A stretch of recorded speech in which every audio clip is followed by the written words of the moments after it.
Item ಯಾವುದೇ ಇರಲಿ try ಮಾಡಿ ಆಚಿ ಚಿಕನ್ ಮಸಾಲಾ. ಗುರುಗಳೇ, ಇನ್ನ ಈ ಜಾಗರಣೆ ಉಪವಾಸ ಎಲ್ಲದರ ಬಗ್ಗೆ ತಿಳಿಸ್ಕೊಟ್ರಿ.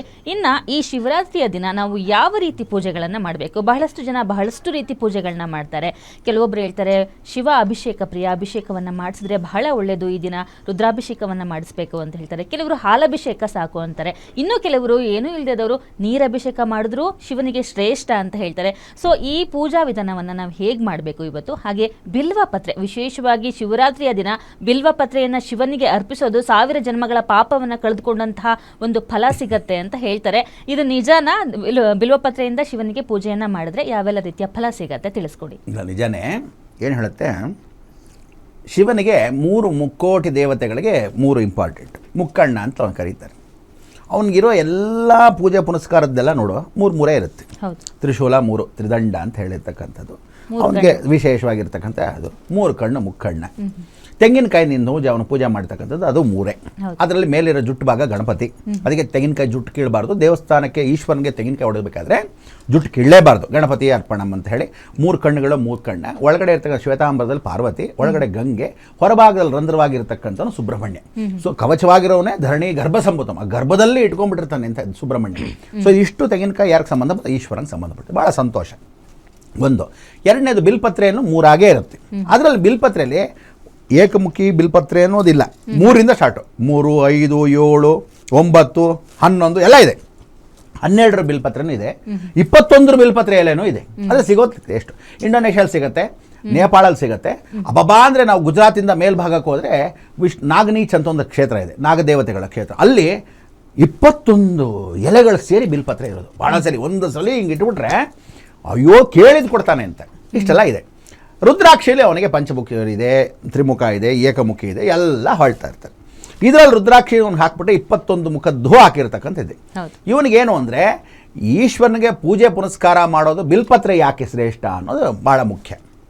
ಏನಾಗುತ್ತೆ, ಒಂದು ಸರಿ ಈಶ್ವರನಿಗೆ ಈ ಶಿವರಾತ್ರಿ ನೀವು ಪೂಜೆ ಮಾಡೋದು ಎಲ್ಲರೂ ಹೇಳ್ಬಿಡ್ತಾರೆ. ನಾನು ಹೇಳೋದು ಒಂದು ಅಂದರೆ ಇವಾಗಲೂ ಹೇಳ್ತೀನಿ, ಕೊನೆಗೂ ನಿಮ್ಗೆ ಅದನ್ನೇ ಹೇಳ್ತೀನಿ ನೋಡಿ. 12 ಜ್ಯೋತಿರ್ಲಿಂಗ ನೋಡೋದು ಒಂದೇ, ದಕ್ಷಿಣದ ಪಂಚಭೂತ ಲಿಂಗಗಳು ನೋಡೋದು 12 ಜ್ಯೋತಿರ್ಲಿಂಗ. ಎಲ್ಲಿ 12 ಜ್ಯೋತಿರ್ಲಿಂಗ ಅಂತ ಕರಿತೀವಿ. 12 ಜ್ಯೋತಿ. ಸೌರಾಷ್ಟ್ರ ಸೋಮನಾಥ, ಸೌರಾಷ್ಟ್ರದಿಂದ ಗುಜರಾತಿಂದ ಹಿಡಿದು ಕೊನೆಯವರೆಗೂ ನಮ್ಮ ರಾಮೇಶ್ವರದಲ್ಲಿ ಅಬ್ಬಬ್ಬಾ ಅಂದರೆ ತಮಿಳುನಾಡಿಗೆ 1 ಲಿಂಗ. ಆಮೇಲೆ ಶ್ರೀಶೈಲದಲ್ಲಿ 1 ಲಿಂಗ. ಶ್ರೀಶೈಲದಲ್ಲಿ ಏನು ಅದೃಷ್ಟ, ಆ ಕಡೆ ದಕ್ಷಿಣದಲ್ಲಿ ಆಂಧ್ರಾಗಿದೆ, ಕರ್ನಾಟಕಕ್ಕೆ ಇಲ್ವೇ ಇಲ್ವಲ್ಲ ನೀವು ಅನ್ಕೋಬೋದು. ಬಹಳ ಮುಖ್ಯ. ಇಡೀ ಜಗತ್ತಲ್ಲಿ ಇಲ್ಲದೆ ಇರತಕ್ಕಂಥದ್ದು ಕರ್ನಾಟಕದಲ್ಲಿ ಒಂದೇ ಕಡೆ ಇರತಕ್ಕಂಥದ್ದು ನಮ್ಮ ಬಾಗಲಕೋಟೆ ಜಿಲ್ಲೆಯಲ್ಲಿ ಇರತಕ್ಕಂಥದ್ದು ಮಹಾಕೂಟ. ಅದರ ವಿಶೇಷ ಹೇಳ್ತೀನಿ ಕೇಳಿ.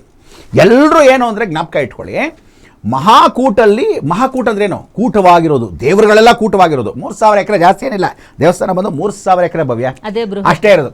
ಅದಕ್ಕೆ ಅಂಥ ಒಂದು ವಿಶೇಷತೆ ಏನು ಅಂದರೆ 12 ಜ್ಯೋತಿರ್ಲಿಂಗದಿಂದ ಆಂಧ್ರಾಗೆ ಶ್ರೀಶೈಲದಲ್ಲಿ ಅಡ್ವಾಂಟೇಜು. ಶಕ್ತಿಪೀಠಗಳಲ್ಲಿ ಅವಳು ಭ್ರಮರಾಂಬಿಕೆನೂ ಒಬ್ಬಳು ಕೂತ್ಕೊಂಡು ಶಕ್ತಿಪೀಠನೂ ಸಿಕ್ಕಿ 12 ಜ್ಯೋತಿರ್ಲಿಂಗದಲ್ಲಿ ಜ್ಯೋತಿರ್ಲಿಂಗನೂ ಸಿಕ್ಕಿ ಎರಡೂ ಸೇರಿರೋಂಥ ಶ್ರೀಶೈಲ ಬಹಳ ವಿಶೇಷ. ಮಲ್ಲಿಕಾರ್ಜುನ ಏನಂದ್ರು, ಸುಬ್ರಹ್ಮಣ್ಯನೇ ಸ್ವತಃ ಪ್ರತಿಷ್ಠಾಪನೆ ಮಾಡಿರತಕ್ಕಂಥ ಲಿಂಗ. ಅಕ್ಕಮಹಾದೇವಿ ಪೂಜೆ ಮಾಡಿರತಕ್ಕಂಥ ಲಿಂಗ ಬಹಳ ವಿಶೇಷತೆ. ಬಸವಣ್ಣ ಪೂಜೆ ಮಾಡಿರತಕ್ಕಂಥ ಲಿಂಗ ಅಂತ ಇವರೆಲ್ಲ ಈಗ ಹೇಳ್ತಾರೆ. ಆದರೆ ಆ ಕಾಲದಲ್ಲಿ ನೀವು ಜ್ಞಾಪಕ ಇಟ್ಕೋಬೇಕಂದ್ರೆ ಆ ಈಶ್ವರನ ಮಲ್ಲಿಕಾರ್ಜುನ ಅಂದರೆ ಭೂಲೋಕಕ್ಕೆ ಅವನು ಅಕ್ಕ ತಂಗಿರಿಗೋಸ್ಕರ ಬರ್ತಾನೆ. ತಂಗಿರೋರಿಗೆ 7 ಜನ ಅಕ್ಕ ತಂಗಿರು, ಬ್ರಾಹ್ಮಿ, ಮಾಹೇಶ್ವರಿ, ಕೋಮಾರಿ, ವೈಷ್ಣವಿ, ವಾರಾಹಿ, ಇಂದ್ರಾಣಿ, ಚಾಮುಂಡ. ಈ 7 ಜನ ಸಪ್ತಮಾತ್ರಿಕೆ ಭೂಮಿಗೆ ಬರ್ತಾರೆ. ಇವ್ರಿಗೆ ಅಣ್ಣನಾಗಿರೋನು ಮುನೀಶ್ವರ. ಮೊಟ್ಟ ಮೊದಲ ಭೂಲೋಕದ ಮುನೀಶ್ವರನಾಗಿರೋನು, ಮುನಿಯಾಗಿ ಬರ್ತಕ್ಕಂಥವನು ಮುನೀಶ್ವರ. ಆ ಮುನೀಶ್ವರನ ಮಲ್ಲಿಕಾರ್ಜುನ. ಅವನು ಕೂತ್ಕೊಂಡು ತಪಸ್ಸು ಮಾಡಿದಾಗ ನವಿಲುಗಳೆಲ್ಲ ಕಾವಲು ಕಾಯ್ತು, ಅದಕ್ಕೆ ಮಲ್ಲಿಕಾರ್ಜುನ ಅಂತ ಹೆಸರು.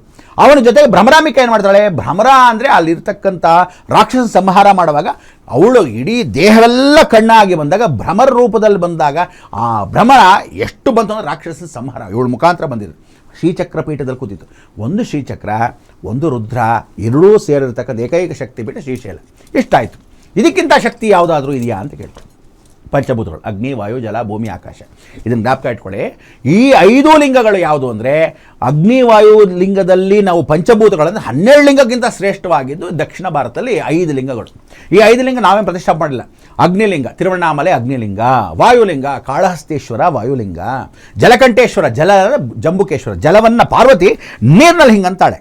ಆ ನೀರಿನಲ್ಲಿ ಹಿಂಗೆ ಅಂದ ತಕ್ಷಣ ಇವತ್ತಿಗೂ ನೀರು ಥರ್ಮಾಕಾಲ್ ಹಿಂಗೆ ಅಮುಕಿದ್ರೆ ಒಳಗೆ ಹೋಗಿ ಲಿಂಗ ಬರಲ್ವಾ, ಇವತ್ತಿಗೂ ಅವಳು ಕೆಳಗೆ ನದಿ ಕಾವೇರಿ ಹರಿತಾ ಇದೆ.